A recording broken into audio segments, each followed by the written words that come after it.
A strong hold over current affairs is your way to succeed in the UPSC Civil Services examination.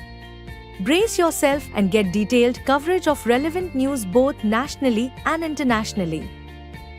With the monthly current affairs revision program starting from 26th October at 5 p.m. Enroll today and elevate your current affairs knowledge with comprehensive coverage of current affairs compiled through relevant sources such as the Hindu Indian Express, Economic Times, PIB Yojana, and others. Expert support and personalized mentoring. Comprehensive assessment through MCQs and mains-oriented questions.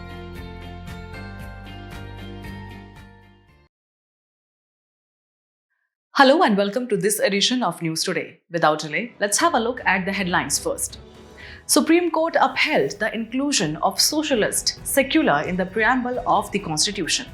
Cabinet approves One Nation, One Subscription. Declaration on Green Digital Action adopted in COP29 of UNFCCC. United Nations Environment Programme publishes the Global Peatland Hotspot Atlas 2024. Union Cabinet approves the continuation of the Atal Innovation Mission. National Mission on Natural Farming launched as a standalone centrally sponsored scheme. In a significant ruling, the Supreme Court has upheld the inclusion of the words socialist and secular in the preamble of the Constitution, a matter that has been under legal scrutiny for over 3 years. The case stems from a batch of petitions filed in 2020 challenging the validity of these inclusions, which were introduced through the 42nd Constitution Amendment Act of 1976. Alongside these terms, the word integrity was also added to the preamble by the same amendment. Moving to the Supreme Court's observations, the court reaffirmed that the Constitution is a living document. It noted that the addition of socialist and secular cannot be invalidated simply because the preamble continues to carry its original adoption date, November 26, 1949. Further, the court emphasized the amending power granted to Parliament under Article 368 of the Constitution. This power, it said, extends to amending the preamble itself, ensuring that such changes are constitutionally permissible. On the principle of secularism, the Supreme Court clarified that it means the state neither supports any religion nor penalizes the profession and practice of any faith. Moreover, the state maintains no religion of its own. The principle is enshrined in Articles 14, 15, 16, and further supported by Articles 25, 26, 29, and 30 of the Constitution. Transitioning to socialism, the court observed that the term reflects the goal of economic and social upliftment. Importantly, it does not restrict private entrepreneurship or the fundamental right to business and trade under Article 19, Clause 1, Clause G. The Supreme Court also addressed concerns about the impact of these additions. It ruled that the inclusion of socialist and secular does not limit the legislative actions of elected governments, as long as these actions respect constitutional rights and the basic structure of the Constitution. Citing important judgments, the Supreme Court reiterated its position. In the landmark Keshavanand Bharti case and the S.R. Bommai judgment, secularism was declared a basic feature of the Constitution. Additionally, in R.C. Podyal versus Union of India, secularism was highlighted as the nation's commitment to treating all faiths equally and without discrimination. Lastly, the 9-judge bench ruling in Property Owners Association versus State of Maharashtra emphasized that the Constitution allows governments to adopt economic structures that align with policies accountable to the electorate. With this judgment, the Supreme Court has not only upheld the amendments but also reinforced the fundamental principles that guide our democratic framework. In a significant move to boost research and development in the country, the Union Cabinet has approved the One Nation, One Subscription initiative. This program is a key part of the broader vision of Viksit Bharat at 2047. Aligning with the National Education Policy 2020 and supports the goals of the Anusandhan National Research Foundation. Let's dive into what One Nation, One Subscription is all about.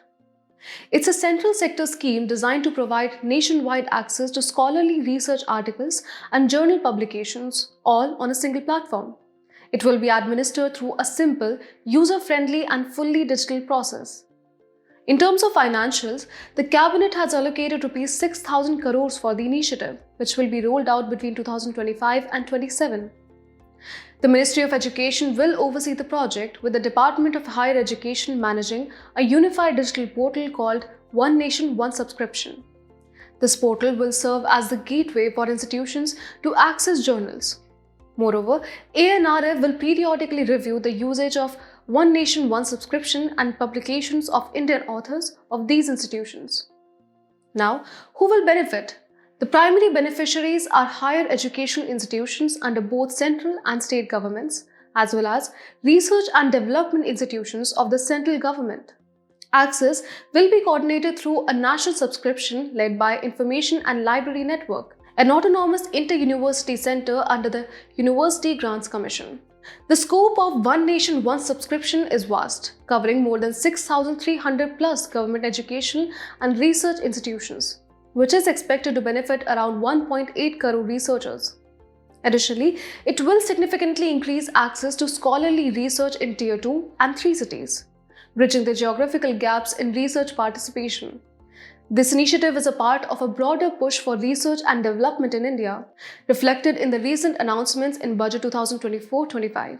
The Anusandhan National Research Foundation was established under the ANRF Act 2023 to provide high-level strategic guidance for scientific research, fostering collaboration between industry, academia, government departments and research institutions. Moreover, a financing pool of Rs 1 lakh crore has been announced to drive private sector-led research and innovation, taking it to a commercial scale. To further support innovation, a dedicated venture capital fund of Rs 1,000 crore will be set up to support startups and projects in the space sector. Moving ahead, a significant development took place at COP29 with the adoption of the Declaration on Green Digital Action, or GDA. Launched during COP28 in Dubai earlier this year, GDA is an initiative by the International Telecommunication Union, or ITU, in collaboration with other governmental and civil society organizations. The aim of GDA is to unite the global digital community in developing practical solutions that support climate action, boost industry-wide climate support, and strengthen frameworks for monitoring and reporting. Now, let's take a closer look at the key highlights of this declaration. First, leveraging digital technologies. GDA emphasizes using digital technologies to support climate action and build resilient digital infrastructure. Moving on to mitigating the impact of digitization on climate. This includes the establishment of metrics and indicators to measure the impact of digitization on climate. Next, fostering sustainable innovation. GDA encourages investments, protection of intellectual property, and the adoption of open access to technologies. In addition, the declaration highlights promoting digital inclusion and literacy, along with advancing data-driven decision-making across sectors. Now let's talk about the significance of digital technologies in sustainable development. Digital technologies play a crucial role in informed decision-making.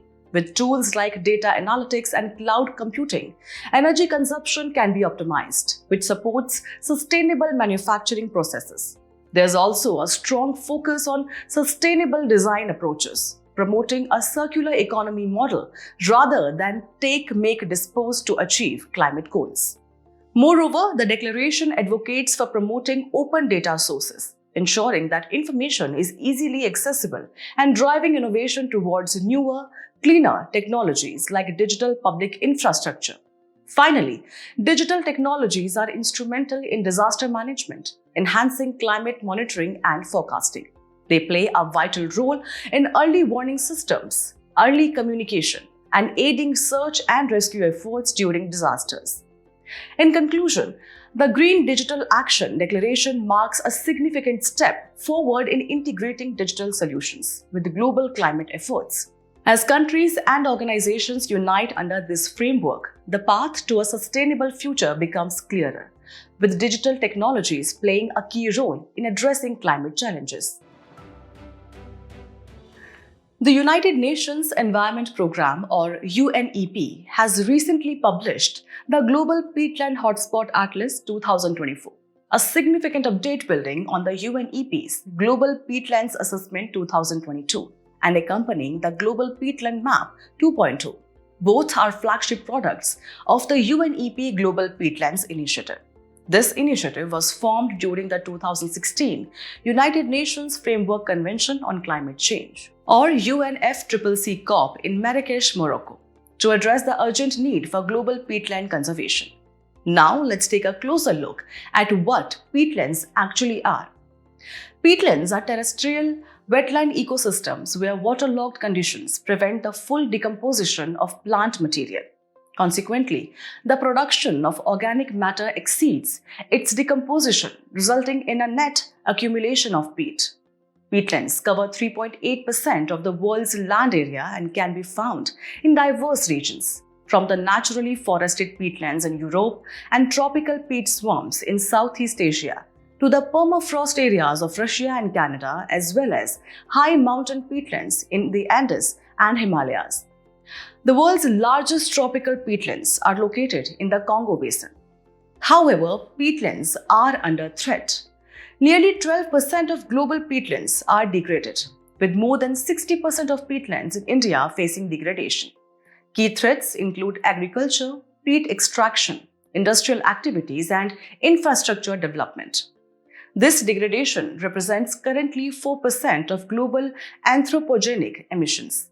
In response to these challenges, several initiatives have been launched, such as the Guidelines for Global Action on Peatlands 2002 and the UN Environment Assembly UNEA4 Resolution on the Conservation and Sustainable Management of Peatlands in 2019. So why are peatlands so important? First, they play a crucial role in carbon storage. Peatlands are the world's largest terrestrial carbon stock, storing at least 550 gigatons of carbon globally, more than twice the carbon stored in all of the world's forests. Second, they are vital for biodiversity conservation, providing vital habitats for rare and threatened species. Finally, peatlands offer valuable ecosystem services, such as purifying water for human consumption and agriculture, and they even have a net cooling effect on the climate. In conclusion, the latest Global Peatland Hotspot Atlas 2024 serves as a critical tool in understanding the state of these vital ecosystems and the urgent need to protect them. Ahead, we bring you a significant development in India's innovation landscape. The Union Cabinet has given the green light for the continuation of the Atal Innovation Mission under the banner of AIM 2.0. This initiative under Niti Aayog is set to pilot new strategies aimed at closing gaps and expanding the success of India's innovation and entrepreneurship ecosystem. To begin with, let's talk numbers. The budget allocation for AIM 2.0 stands at Rs 2,750 crore, and this phase will continue until March 31, 2028. Now, what exactly are the objectives of AIM or AIM 2.0? The mission focuses on strengthening India's innovation ecosystem in three primary ways. The first is by increasing input, which means attracting more innovators and entrepreneurs. This will be achieved through initiatives like the Language Inclusive Program of Innovation, which plans to set up vernacular innovation centers in existing incubators across scheduled languages. Additionally, the Frontier program aims to create customized templates for regions like Jammu and Kashmir, Ladakh, the northeastern states, and aspirational districts and blocks. Next, the mission targets improving the success rate of innovations. Key steps include the Human Capital Development Program for building a pipeline of skilled professionals like managers, teachers, and trainers, the Deep Tech Reactor to test commercial applications of deep tech startups, and lastly, the State Innovation Mission to support states and union territories through Niti Aayog's State Support Mission. There is also a strong international dimension with the International Innovation Collaborations Program, which envisions events like the annual Global Tinkering Olympiad and partnerships with advanced nations. Finally, AIM 2.0 aims to improve output by focusing on industrial partnerships. The Industrial Accelerator Program will develop industry accelerators in critical sectors through public-private partnership mode. while the Atal Sectoral Innovation Launchpads program is set to create platforms similar to the IDEX model in central ministries. But before AIM 2.0, there was AIM 1.0, launched back in 2016 to build a solid foundation for India's then nascent innovation ecosystem. Some of the hallmark initiative of Atal Innovation Mission 1.0 included the establishment of Atal Tinkering Labs at the school level, with over 10,000 such labs now active across the country, as well as Atal Incubation Centers within universities, institutions, and corporate sectors. Other projects like Atal Community Innovation Centers focused on underrepresented areas, and lastly, the Atal New India Challenge addressed national innovation needs. In a major development for sustainable agriculture, the Ministry of Agriculture and Farmers' Welfare has launched the National Mission on Natural Farming as a standalone centrally sponsored scheme. The initiative, with a total outlay of Rs 2,481 crore, is aligned with the 15th Finance Commission and will continue until 2025-26. Let's start with a bit of a background. The concept of zero-budget natural farming was initially renamed as Bharatiya Prakritik Krishi Paddhati and became a sub-scheme under the umbrella scheme of Paramparagat Krishi Vikas Yojana in 2019. Now, from 2023-24, it has been rebranded as National Mission on Natural Farming. Now, moving on to the scheme's implementation, it is set to create 15,000 clusters across willing Gram Panchayats, aiming to reach 1 crore farmers and initiate natural farming on 7.5 lakh hectares over the next 2 years. Preferences will be given to the areas with a higher prevalence of farmers already practicing natural farming. To support this initiative, the scheme will establish 10,000 bio-input resource centers. These centers will provide farmers with easy access to ready-to-use inputs. In addition, model demonstration farms will be set up at Krishi Vigyan Kendras, agriculture universities, and farmers' fields to provide training to willing farmers. Awareness generation is also a crucial component, facilitated through Krishi Sakhi for mobilization and hand-holding of willing farmers. A simple certification system along with common branding will ensure that farmers have better market access. Monitoring will be a key part of the scheme, with real-time geotagged and reference data collection via an online portal. Convergence with existing schemes and support structures will also be explored to maximize impact. Now, let's talk about what natural farming actually entails. This method is chemical-free and livestock-based, integrating crops, trees, and livestock within a system that emphasizes biodiversity. Key components include Bijamrit, which involves treating seeds with cow dung, Jivamrit, a biostimulant that promotes microbial activity, and mulching, which uses live crops and dead biomass to cover the soil surface. There's also Vapasa, which focuses on activating earth forms for better soil health, and plant protection, which relies on biological sprays to ward off pests. In today's Place in News, we will discuss Republic of Korea or South Korea with its capital, Seoul. It is in news as final negotiations on Global Plastics Treaty under United Nations Environment Programme are underway in Busan, South Korea. If we talk about its political features, it is an East Asian country occupying the southern Korean peninsula.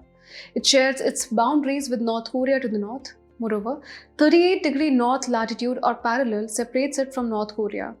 It is surrounded by water on 3 sides, that is, East Sea or Sea of Japan to the east, East China Sea to the south, and Yellow Sea to the west. In terms of its geographical features, it is located at the Korean Strait, separating it from Tsushima Islands, Japan, in the southeast. Its major mountain ranges include Taebaek and Sobaek. Moreover, its highest peak is Mount Halla on Jeju Island. And lastly, its major rivers are Han River, Khum River, and Nakdong River. As we conclude today's main news, let's have a look at some quick updates. The 75th Samvidhan Divas is being celebrated on the day of the adoption of the Indian Constitution, which was adopted on November 26, 1949 and came into effect on January 26, 1950. Samvidhan Divas was established in 2015 to commemorate the 125th birth anniversary of Dr. B.R. Ambedkar. Black thrips infestation has surfaced in the chili crop around Karnataka's Bellary and parts of Andhra Pradesh's Rayalaseema. The pest has become endemic in the region. Black thrips is an invasive sucking pest that feeds on tender flowers, shedding of flowers, and also causes fruit drop in chilies, leading to yield loss. Both adults and larvae damage plants by rasping and sucking of the plant sap. Delhi High Court has called for masking the names of a couple on search engines. The right to be forgotten is described as the right to remove one's digital footprint from internet searches, etc., where it violates the right to privacy. It's considered as a part of the right to privacy, which is a fundamental right under Article 21.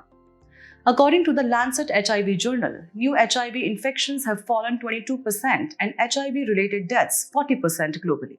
HIV is a virus that attacks cells that help the body fight infection, and if left untreated, HIV can lead to AIDS. The National AIDS Control Program, Phase 5, aims to reduce annual new HIV infections and AIDS-related mortalities by 80% by 2025-26, compared to the 2010 baseline. Recently, researchers highlighted the untapped tourism potential of the ancient Buddhist sites of Kanganhalli and Sannati, situated along the banks of the Bhima River in Kalaburgi, Karnataka. These sites feature a 2,000-year-old Ashokan edict and the Adholoka Mahachaitya, the great stupa of the netherworlds, which dates back to the period between the 3rd century BC and the 3rd century AD. The Cabinet Committee on Economic Affairs, or CCEA, approved the PAN 2.0 project on the Income Tax Department.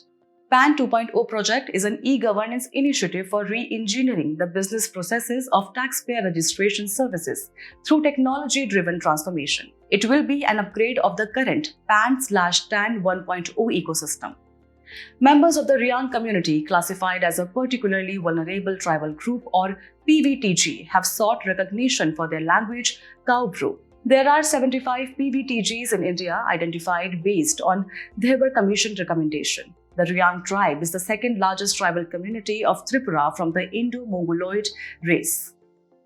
Narsapur crochet lace from West Godavari district, Andhra Pradesh, has been awarded the Geographical Indication or GI tag.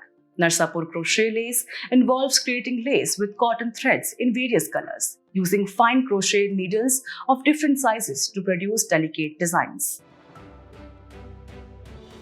Before we sign off, let's challenge your understanding in today's installment of Test Your Learning.